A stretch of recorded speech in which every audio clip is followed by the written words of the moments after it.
Hello! This is Selfie Pinas with Marian. Tropical Fashion Edition. I-share ko sa inyo ang aking photo tips while wearing tropical outfits na pwedeng pang araw-araw. First, hindi kinakailangang tight-fitting ang damit para maging sexy. Daanin sa attitude. Tumalikod. Tapos bigla kang haharap. Very island temptress. Kahit mataas ang araw, tuloy ang emote with bonggang hat. Gorgeous pa rin kahit it's so hot. Who doesn't love an all-you-can-eat buffet?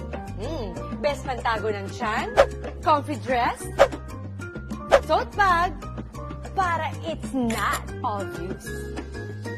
Mas masaya talaga ang lakad pag maganda at presko ang outfit. Enjoy our different islands, one kultura. Ow!